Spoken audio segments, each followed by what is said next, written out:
Welcome to RM biology. আরও একটি নতুন এবং গুরুত্বপূর্ণ ভিডিওতে তোমাদের স্বাগত।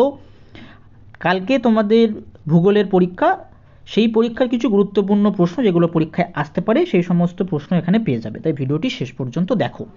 দেখো, প্রাকৃতিক ভূগোল বা ফিজিক্যাল জিওগ্রাফি যে পার্টটা আছে সেখান থেকে আমরা যদি দেখি বহির্জাত প্রক্রিয়া ও সৃষ্ট ভূমিরূপ, এই পোর্শন থেকে তোমাদের 2 মার্কসের প্রশ্ন আসতে পারে। দুটো প্রশ্ন গুরুত্বপূর্ণ: অবরোহণ আরোহণের পার্থক্য, পর্যায়নের মাধ্যম কী কী।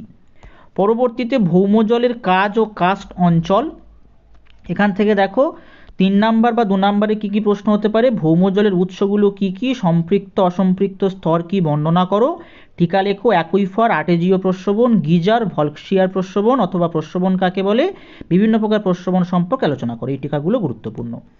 4 বা 5 নাম্বারের জন্য ভৌমজলের নিয়ন্ত্রকগুলো কী কী, কাস্ট ভূমিরূপ গঠনের শর্তগুলো কী কী, কাস্ট অঞ্চলে গঠিত সঞ্চয় অথবা ক্ষয়কার্যের ফলে গঠিত ভূমিরূপগুলির বর্ণনা দাও। সামুদ্রিক প্রক্রিয়া ও সংশ্লিষ্ট ভূমিরূপ থেকে 2 ও 3 নাম্বারের যে প্রশ্ন দেখো: সোয়াস ব্যাকওয়াস কাকে বলে, এর পার্থক্য, গঠনকারী তরঙ্গ বিনাশকারী তরঙ্গ কাকে বলে, পার্থক্য, উত্থিত নিমজ্জিত উপকূলের পার্থক্য। টিকার মধ্যে দেখো এগুলো আছে: প্রবাল প্রাচীর, টম্বোলো, তারপরে আছে অ্যাটলরিয়া উপকূল, ফিয়র্ড উপকূল, ডালমেশিয়ান উপকূল, এই যেগুলো আছে প্রবাল প্রাচীর গঠনের শর্ত। তারপরে হচ্ছে স্বাভাবিক ক্ষয়চক্র থেকে ডেভিসের ত্রয়ী, স্বাভাবিক ক্ষয়চক্র শুষ্কতার ক্ষয়চক্রের পার্থক্য, নদী ক্ষয়ের যে শেষ সীমা বলতে কী বোঝো, এই প্রশ্নগুলো। 4 বা 5 মার্কসের জন্য ডেভিস বর্ণিত ক্ষয়চক্রের বিভিন্ন পর্যায়গুলি উপযুক্ত চিত্রসহ আলোচনা করো। জল নির্গমন প্রণালী থেকে কী কী দেখো গুরুত্বপূর্ণ: জল নির্গমন প্রণালী নিয়ন্ত্রকগুলি কী কী, বিভিন্ন ধরনের জল নির্গম প্রণালীর সংজ্ঞা দাও, জাফরিরূপী জল নির্গম প্রণালী সম্পর্কে আলোচনা করো, বৃক্ষরূপী জল নির্গমন, আয়তকার জল নির্গম, এই যে প্রণালীগুলো আছে। মৃত্তিকা থেকে দেখো 2 ও 3-এর জন্য মৃত্তিকার গঠন, টিকা দেখো এগুলো মৃত্তিকার গ্রথন, মৃত্তিকার সদিচ্ছতা, এই যে পার্টগুলো আছে তোমরা এখান থেকে স্ক্রিনশট নিয়ে নিতে পারো। পেডালফার পেডোকল যে পেপারগুলো আছে, ক্যালসিফিকেশন, ফ্রিজেশন, মৃত্তিকার 4 প্রকার গঠন, মৃত্তিকা সৃষ্টিতে আদিশিলা। তারপরে 4 ও 5-এর জন্য দেখো মৃত্তিকার সংরক্ষণ পদ্ধতিগুলি বর্ণনা করো, মৃত্তিকা পরিলেখ, মৃত্তিকা ক্ষয়ের কারণ। বায়ুমণ্ডলীয় গোলযোগ থেকে দেখো কী কী আসতে পারে: ঘূর্ণাবর্ত, প্রতিঘূর্ণাবর্ত, টিকা লেখো, টাইফুন, সাইক্লোন, টর্নেডো, হ্যারিকেন, এই যে পার্টগুলো। উষ্ণতা সীমান্ত, শীতল সীমান্তের মধ্যে পার্থক্য, টিকা লেখো, ওয়ার্কার সার্কুলেশন, এল নিনো, লা নিনা প্রভৃতি। 4 ও 5 মার্কসের জন্য দেখো এইগুলো গুরুত্বপূর্ণ: ত্রিকোষীয় মডেল ব্যাখ্যা করো, জেট স্ট্রিম, ক্রান্তীয় ঘূর্ণাবর্ত, নাতিশীতোষ্ণ ঘূর্ণাবর্ত, এই যে পার্টগুলো আছে। জীব বৈচিত্র্য থেকে দেখো টিকা লেখো, জীব বৈচিত্র্য, জীব বৈচিত্র্যের hotspot, data book, in situ ex situ সংরক্ষণ। তারপরে 4 ও 5-এর জন্য জীব বৈচিত্র্য ধ্বংসের কারণ, জীব বৈচিত্র্য প্রকারভেদ আলোচনা, জীব বৈচিত্র্য সংরক্ষণের বিভিন্ন কৌশল, জীব বৈচিত্র্যের সংজ্ঞা, জীব বৈচিত্র্যের বিভিন্ন প্রকার, জীব বৈচিত্র্যের গুরুত্ব। প্রাকৃতিক দুর্যোগ ও বিপর্যয় থেকে 2 মার্কসের জন্য সুনামি কী, খরা কী, বিপন্নতা কী। 3 ও 4 মার্কসের জন্য দেখো বন্যা খরার কারণ আলোচনা করো, বন্যা খরার প্রতিরোধ ব্যবস্থা, বিপর্যয়ের পূর্বে গৃহীত ব্যবস্থাগুলি কী কী, দুর্যোগ ও বিপর্যয়ের পরবর্তী ব্যবস্থাগুলি কী কী। জলবায়ু স্বাভাবিক উদ্ভিদ ও জলবায়ু পরিবর্তন থেকে মার্কস 2 প্রশ্নের জন্য দেখো বিশ্ব উষ্ণায়ন, ওজোন গহ্বর, আলোকপ্রিয় উদ্ভিদ, ছায়াপ্রিয় উদ্ভিদ, জলজ উদ্ভিদ, এগুলো টিকা।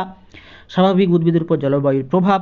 4 ও 5-এর জন্য দেখো মৌসুমী অথবা নিরক্ষীয় অঞ্চলে স্বাভাবিক যে পার্টগুলো আছে সেটা।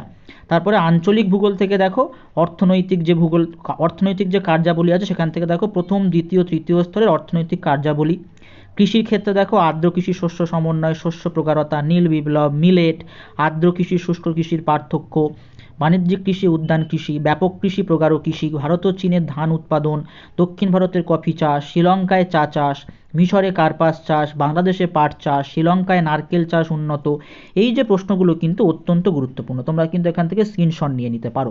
শিল্প থেকে দেখো শিল্পের শ্রেণীবিভাগ করো, শিল্প স্থাপনের কারণ ও নিয়ন্ত্রক, ওয়েবারের শিল্পের অবস্থান তত্ত্ব সম্পর্কিত তত্ত্ব, ভারতের খাদ্য প্রক্রিয়াকরণ শিল্প, হুগলি নদীর তীরে পাট শিল্প, পেট্রোরসায়ন শিল্পকে উদীয়মান শিল্প বলে কেন, দুর্গাপুরকে ভারতের রুর বলা হয় কেন, তারপরে পশ্চিমাঞ্চলের কার্পাস বয়ন শিল্প, টিকা লেখো, আইসো ডট পেন, শ্রমগুণক, তারপরে হচ্ছে শিল্পের অবস্থানে কাঁচামালের ভূমিকা। জনসংখ্যা জনবসতি পাঠ থেকে দেখো এই প্রশ্নগুলো, টিকা লেখো, মানুষ জমি অনুপাত, জনসংখ্যা বিস্ফোরণ, জনসংখ্যা অভিক্ষেপ, বয়স লিঙ্গ অনুপাত কি, বিভিন্ন প্রকার পিরামিড সম্পর্কে আলোচনা করো, পৃথিবীতে বা ভারতের অসম জনবন্টনের কারণ কি, জনসংখ্যার বিবর্তন পরিবর্তন তত্ত্বটি আলোচনা করো, জনঘনত্ব অনুযায়ী ভারতের বিভিন্ন রাজ্যকে ভাগ করো, জনবসতি কাকে বলে, গ্রাম জনবসতি কাকে বলে, গোষ্ঠীবদ্ধ বিক্ষিপ্ত, এগুলো তোমরা স্ক্রিনশট নিয়ে নিতে পারো। আঞ্চলিক অর্থ অর্থনৈতিক যে পার্টটা আছে সেখান থেকে দেখো হলদিয়া অথবা বেঙ্গালুরু যে অঞ্চল গড়ে ওঠার কারণ, অথবা কলকাতা সহযোগী বন্দর হিসাবে হলদিয়া গুরুত্বপূর্ণ কেন, বৃহৎ ও ক্ষুদ্র পরিকল্পনা অঞ্চলের মধ্যে পার্থক্য, সড়কপথের সুবিধা, এগুলো কিন্তু তোমাদের জন্য অত্যন্ত অত্যন্ত গুরুত্বপূর্ণ। সড়কপথের সুবিধা অসুবিধা, রেলপথের সুবিধা অসুবিধা, জলপথের সুবিধা অসুবিধা, বিমানপথের সুবিধা অসুবিধা, সোনালী চতুর্ভুজ, হীরক চতুর্ভুজ, সার্ক, ডাব্লিউটিও, ওপেক, জি8, সাপটা, এগুলো কিন্তু গুরুত্বপূর্ণ। তো এই প্রশ্নগুলো তোমরা অবশ্যই একবার করে চোখ বুলিয়ে যেও। তোমরা সারা বছর খুব ভালো পড়াশোনা করেছো, কালকে তোমাদের শেষ পরীক্ষা, সবার জন্য শুভকামনা রইল, সবার পরীক্ষা ভালো হবে। তো আজকের ভিডিওটি এই পর্যন্ত। যারা চ্যানেল নতুন, চ্যানেলটি অবশ্যই করে সাবস্ক্রাইব করে দিও।